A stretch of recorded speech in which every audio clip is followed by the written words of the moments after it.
Hello, my little snowdrops and crocuses. Today's video is very exciting for me because it's about my very first commissioned artwork ever. It's of my canine niece, Luna, for my brother-in-law's birthday. As you can see, I made quite a few attempts at this before I managed to capture enough of a likeness of my subject. I still think this one, with her little dot eyes, is really cute, but not quite a likeness. And then on the other end of the spectrum, this one's eyes came out really big and alien-y. Also not really a likeness. I've made artwork as gifts before, but this is the first time I've ever had someone request something for me to give as a gift. This is Luna. She's a basenji. She is very adorable, and she now has a feline sister and a human sister as well. She was the firstborn, though, and I think if she could talk, it would be very important for her to tell you that. My father-in-law saw the ornament that I made for my best friend of her pup, Kendall, and that's when he decided to request this from me for my brother-in-law.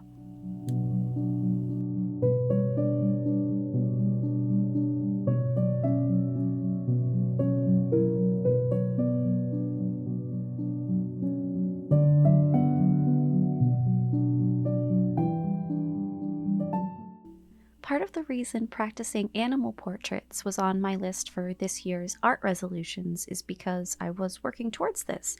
I didn't have a ton of practice with animal proportions or trying to capture likenesses of specific animals. I still don't, but as you can see from my many attempts, I did quite a bit of practice before I finally managed to really capture enough of a likeness so that it really felt like Luna.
I ended up using my gouache more like watercolor in this instance, not even really on purpose.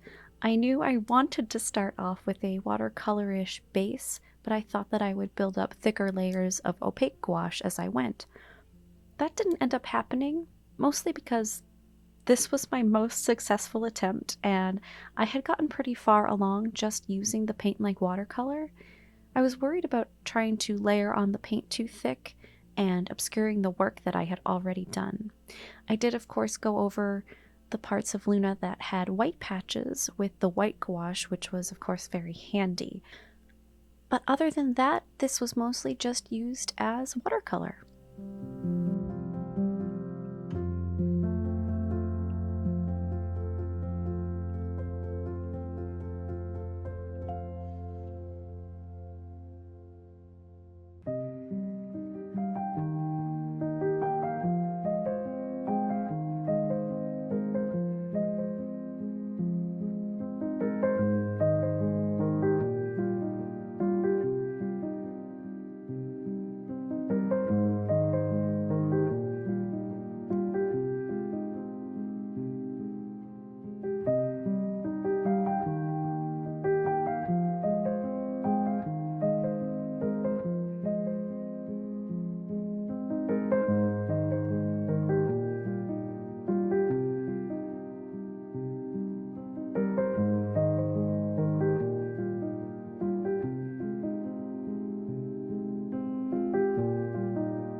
This is the other spot where I ended up using the gouache more like gouache than like watercolor, and it's because I had already messed up on the eyes so many times, and I just really wanted to make sure that they were as expressive and cute and sparkly as possible to capture Luna's essence as best I could.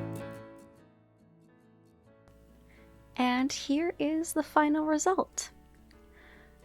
I hope that this month has been as kind to you as possible.